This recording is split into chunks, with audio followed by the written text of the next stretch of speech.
Assalamualaikum Ya, warahmatullahi wabarakatuh. salam warahmatullahi wabarakatuh. Bagaimana kabarnya Bapak? Sehat ya? Alhamdulillah, baik Bu. Ya, Ya. sehat Bu. Ini ada topik menarik sekali nih Pak tentang bagaimana menghadapi siswa yang kecanduan bermain gadget. Mungkin itu salah satu hal yang sering Bapak juga jumpai ya di sekolah.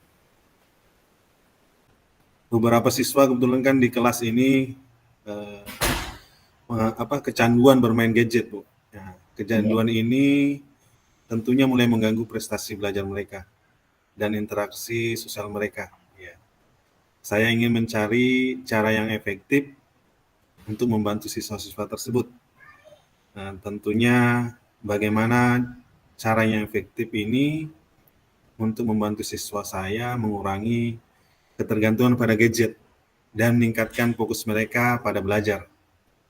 Saya juga Iya. ingin membantu mereka bagaimana membangun hubungan sosial yang lebih baik, karena ketika mereka ketergantungan pada gadget Bu ya, ini kelihatannya ya hubungannya sosial semakin kurang Bu. Jadi dia fokus hanya pada gadgetnya saja. Mungkin itu Bu. Iya. Jadi tadi Bapak bilang ingin membangun kembali nilai sosial karena seringnya anak-anak bermain gadget sehingga hubungan dengan sekitar ya maksudnya mungkin seperti itu berkurang. Oh ya Pak, apa sih kekuatan yang sampai dengan hari ini yang membuat Bapak ada keinginan untuk membangun nilai sosial ini Pak?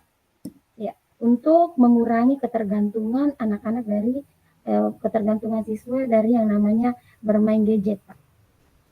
Ah, iya, terkait dengan hal itu Bu, ya mungkin kalau dari saya sendiri ya, saya ini tentunya adalah salah satu guru juga yang bisa dibilang mungkin ya dengan siswa ini termasuk kedekatan personal ini ya bisa dibilang cukup dekat Bu. Jadi mungkin itu salah satu kekuatan yang bisa saya miliki sehingga bisa eh, menjadi lebih akrab kepada siswa sehingga nanti ketika saya menyampaikan hal-hal yang berkaitan dengan bagaimana mengatasi ketergantungan gadget kepada siswa tersebut ini bisa tersampaikan dengan baik. Ya. Bapak tadi sudah menjelaskan tentang ingin membangun nilai sosial. Bapak juga sudah menjelaskan tentang kekuatannya. Salah satunya Bapak akrab dengan mereka, Bapak dekat dengan mereka. Nah, sekarang apa sih kelemahannya? Ya, tadi sudah kekuatan, sekarang kita cari lagi kelemahan dari eh, kelemahan yang Bapak rasa sampai dengan saat ini. Iya, eh, kalau sisi dari saya sendiri Bu ya, mungkin hal yang masih menjadi kekurangan saya ini adalah terkait dengan ketika proses pembelajaran ini ya terkait dengan manajemen waktu mungkin Bu, masih terkadang ini ya waktu eh, terkait dengan tugas-tugas ini ya terkadang masih ada yang terlewatkan seperti itu Bu. Jadi ini Iya. adalah beberapa salah satu kelemahan saya dalam hal manajemen waktu yang masih kurang baik Bu. Iya. Eh, Kelemahan dari eh, maksud Bapak tadi proses manajemennya ya di sini. Terus ada Ya. tidak ada faktor lain selain daripada itu? Misalnya di luar pembelajaran lah.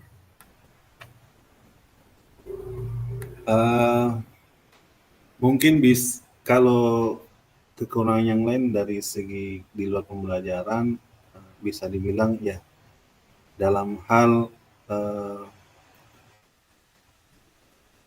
hubungan apa namanya terkait dengan hubungan kepada siswa ya terkadang mungkin hal-hal tertentu berkaitan dengan emosi ya ini yang terkadang masih belum 100% dalam pengendalian saya Bu terkait dengan perilaku-perilaku siswa yang terkadang memang masih di luar batas Bu seperti itu. Ya, masih sering di luar batas. Batas ya, masih Bapak istilahnya di sini emosinya masih sering muncul ya mungkin ya seperti itu. Iya Bu, iya Bu. Apalagi yang biasa yang beberapa siswa yang memang terkadang ketika di luar-luar jam pelajaran ini Bu ya, di hubungan-hubungan mereka kepada sesama temannya terkadang ya dari segi komunikasi terkadang keluar dari mulut lisan siswa itu sendiri ya, terkadang keluar kata-kata kasar ataupun yang tidak pantas, yang tidak seharusnya dikeluarkan oleh siswa. Nah, ketika saya mendengar hal-hal tersebut, biasanya saya langsung menegur dengan keras siswa tersebut. Oke, baik Bapak. Tadi Bapak sudah menjelaskan tentang kekuatan, terus juga tentang kelemahannya, ya, baik dari proses pembelajarannya maupun dari di luar daripada itu, Pak ya. Lanjut Pak, bagaimana cara Bapak mengambil solusi atau pemecahan masalah dari hal tersebut? Iya Bu, jadi dari siswa yang mengalami ketergantungan gadget tersebut tentunya memiliki dampak-dampak yang kurang baik menurut saya bagi siswa itu sendiri. Ya, beberapa di antaranya adalah siswa mungkin sulit berkonsentrasi di kelas, kemudian sering mengantuk, kemudian kurang interaksi dengan teman-teman. Mereka lebih memilih bermain game atau menonton video di ponsel mereka, TikTok dan lain sebagainya, daripada melakukan tugas sekolah. Nah, upaya yang sudah saya lakukan diantaranya adalah saya sudah mencoba berbicara dengan siswa-siswa tersebut secara individu, secara personal, ya. Tetapi mereka tidak terlalu merespon. Saya juga sudah memberitahu orang tua mereka, namun belum ada perubahan yang signifikan, Bu, seperti itu. Iya. Jadi tadi Bapak sudah menjelaskan tentang solusinya dan jalan penyelesaiannya ya Pak ya. Mungkin masih ada Pak yang bisa solusi lain yang bisa selain daripada itu Pak? Mungkin beberapa hal yang bisa juga mungkin saya lakukan adalah mungkin bisa mengadakan diskusi di kelas ya tentang dampak negatif kecanduan gadget. Ya. Kemudian satu hal juga mungkin bisa kita lakukan adalah membuat kesepakatan kelas dengan siswa atau pihak kelas untuk waktu penggunaan gadget.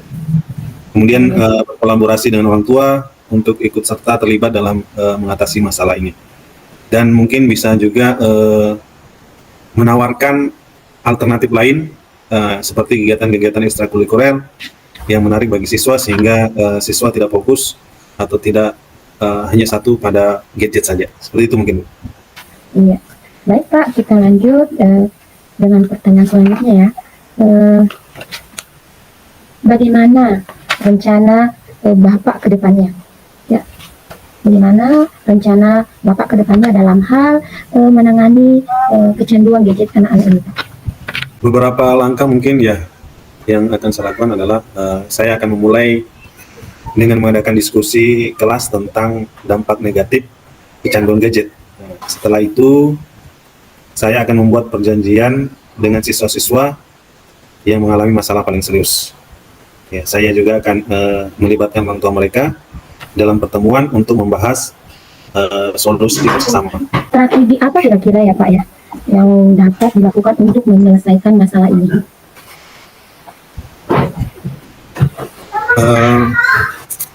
Salah satu yang menurut saya mungkin efektif bisa kita lakukan adalah pertama adalah komunikasi yang efektif. Jadi kita bisa berbicara ya secara terbuka dengan siswa tentang perasaan dan pengalaman mereka terkait dengan penggunaan gadget. Ya. Kemudian yang tadi mungkin bisa kita lakukan adalah buat kesepakatan yang tadi. Jadi di sini kesepakatan bersama siswa ya mengenai waktu yang boleh digunakan untuk bermain gadget, terutama ketika berada di sekolah. Nah, tentunya dalam membuat kesepakatan ini ya mereka harus merasa lebih terlibat. Kemudian mungkin bisa juga kita terapkan itu adalah kalau di sekolah ya zona bebas gadget. Ya, tentukan kita bisa menentukan tempat-tempat tertentu di sekolah mungkin, atau misalkan kalau sebagai orang tua mungkin ya kita bicarakan atau di rumah zona-zona bebas gadget. Ya, seperti jam ketika mau makan atau mau belajar ya itu harus bebas dari gadget. Nah, tentunya sebagaimana yang saya sampaikan tadi ya, strategi yang berikutnya adalah ajak siswa untuk terlibat dalam aktivitas lain. Ya, mungkin bisa mengajak siswa untuk mencoba aktivitas-aktivitas lain yang lebih menarik. Ya, mungkin seperti olahraga, membaca. Kemudian tentunya kolaborasi dengan orang tua atau pelibatan orang tua itu sangat penting sekali. Bisa tidak Bapak kasih contoh yang dalam hal melibatkan orang tua? Karena tadi di sini sudah ada sih jawaban Bapak tentang manajemen waktu. Mungkin ini bisa dikaitkan loh Pak. Ya. Tentunya ketika sebagai seorang guru yang sebagai wali kelas juga Bu, beberapa permasalahan-permasalahan yang terjadi di kelas tentunya ini harus kita sebagai wali kelas proaktif mengkomunikasikan dengan orang tua terkait dengan permasalahan-permasalahan yang ada di sekolah ataupun di kelas. Nah, mungkin bisa ketika kita menangani anak tersebut, tentunya kita harus mengkomunikasikan dengan orang tua tentang masalah yang dihadapi anak mereka. Kemudian bagaimana mengajak mereka untuk bekerja sama dalam mencari solusi. Jadi kemudian setelah itu mungkin bisa kita juga buat kesepakatan bersama dengan orang tua tentang batasan penggunaan gadget di rumah. Sehingga ketika siswa nanti berada di rumah, terutama yang malam hari ini Bu ya, bisa dikontrol. Jadi siswa tidak hanya kalau pulang rumah itu main HP terus kalau malam. Jadi jadi sekolah nanti tidak mengantuk. Nah, seperti itu mungkin ya itu yang perlu mungkin Bu. Jadi ya betul sekali, menarik sekali Pak. Baik Pak, kan tadi Bapak sudah menjelaskan tentang keterlibatan orang tua. Ada tidak Pak yang ingin Bapak libatkan selain daripada orang tua? Yang pertama mungkin tadi selain orang tua, mungkin bisa juga guru IBK sebagai konselor, kemudian teman-teman dekatnya ataupun yang biasa sahabat-sahabat akrabnya, kemudian ya tentunya di sekolah ya sebagai guru harus memberikan contoh, terutama rekan-rekan sejawat, teman-teman guru juga ini semuanya bisa terlibat dalam menangani hal tersebut dengan cara ya menjadi role model, menjadi contoh buat siswa itu sendiri. Bagaimana seorang guru bisa memberikan contoh yang baik dalam penggunaan gadget itu sendiri. Mungkin itu Bu. Iya Bapak tadi sudah menjelaskan mengenai strategi Bapak ya. Terus Bapak ingin melibatkan orang tua, salah satunya adalah bagaimana anak-anak itu bisa memanajemenkan, mengatur waktu mereka ya antara belajar dengan memain gadget. Terus Bapak tadi ingin melibatkan orang-orang selain daripada orang tuanya. Nah sekarang setelah kita mengambil tadi ya Pak ya, bahwa saya ingin mengambil strategi ini, saya ingin melibatkan ini. Nah sekarang apa langkah selanjutnya Pak? Ya, sebagai tanggung jawab Bapak, pasti ada langkah selanjutnya yang ingin Bapak lakukan untuk kedepannya. Terkait dengan potensi dari apa yang saya sampaikan tadi, mulai dari kendala dan solusi ya, rencana ke depan untuk mengatasi hal ini ya, saya akan mencoba melibatkan mereka dalam proses pengambilan keputusan dan memberikan mereka pilihan kegiatan alternatif yang menarik. Mungkin itu. Oke Bapak, jadi Bapak tadi telah menentukan langkah yang ingin Bapak ambil selanjutnya, diantaranya adalah melibatkan mereka dalam kegiatan. Intinya kegiatan ini yang bermanfaat untuk mereka ya Pak ya, paling tidak mengurangi kecanduan gadget ini.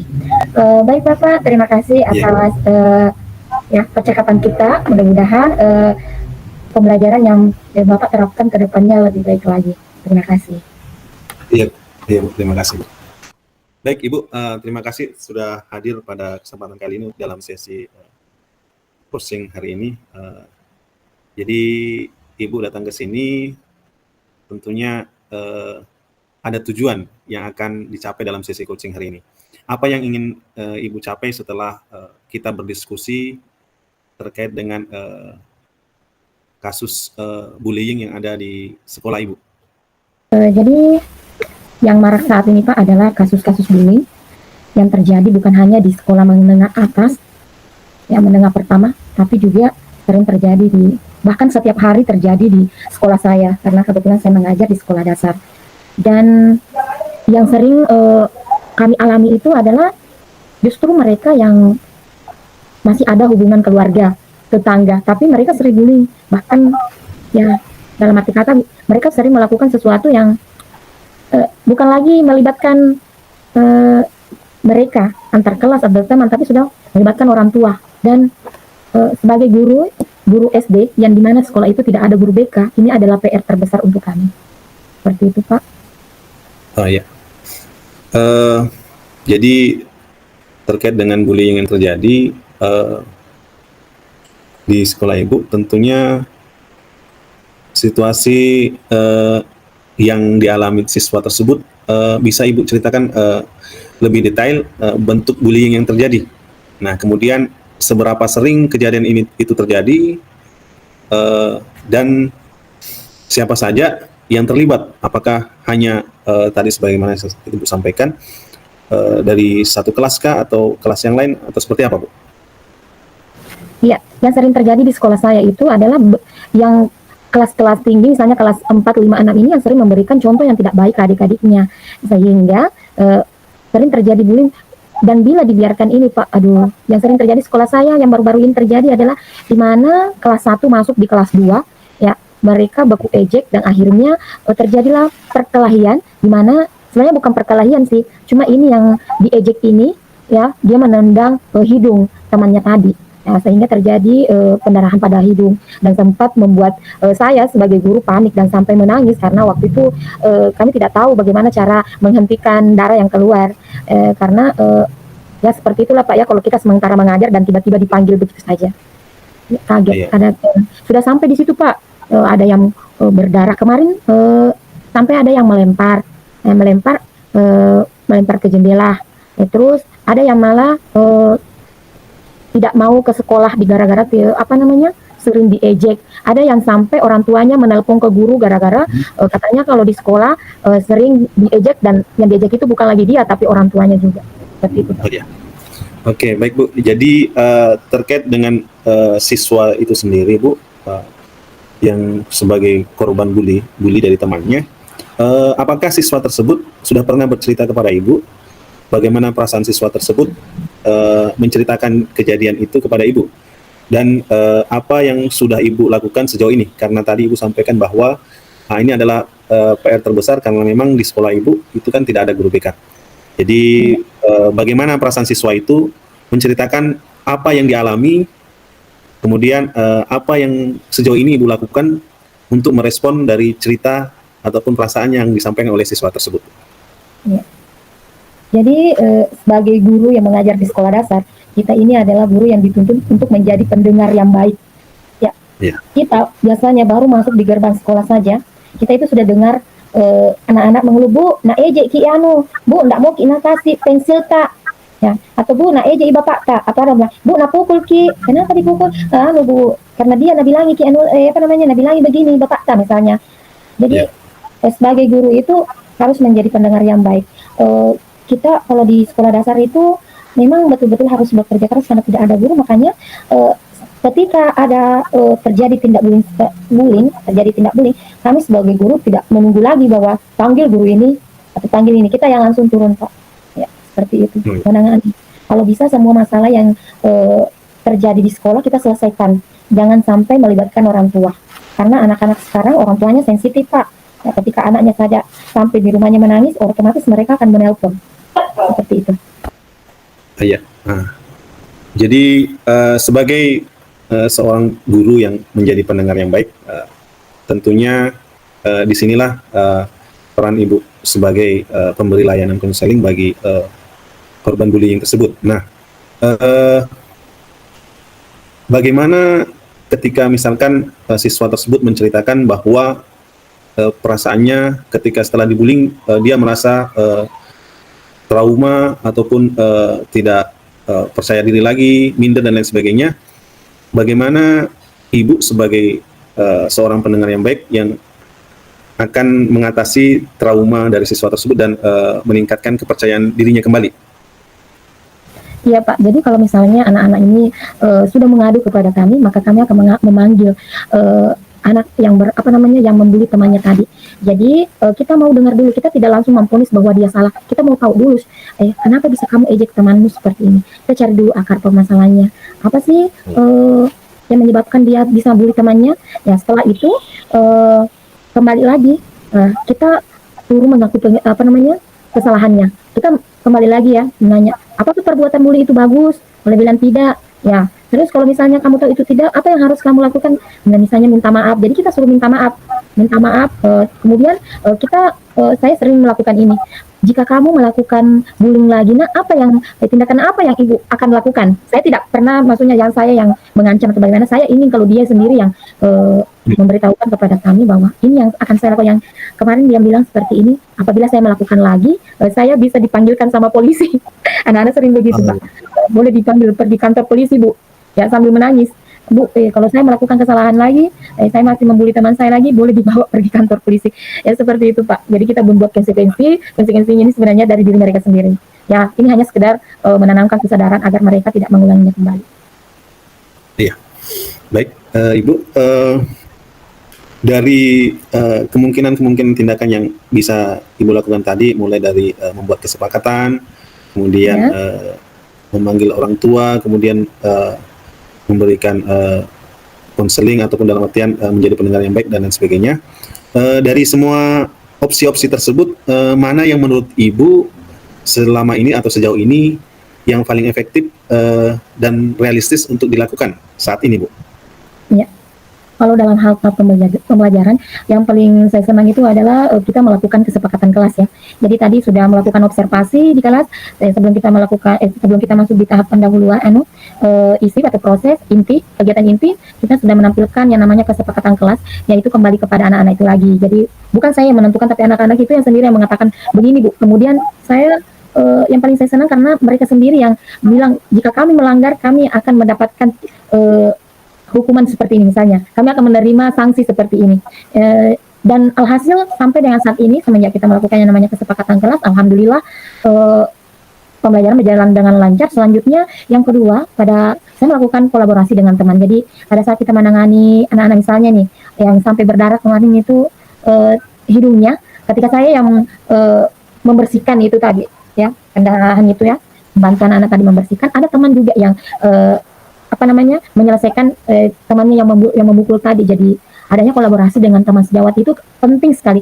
Kita jangan hanya sekedar datang untuk mengajar, tapi kita juga saling membantu. Kita bisa saling sharing dengan teman kita, terutama dalam mengatasi tindak bullying di sekolah. Jangan sampai dibiarkan.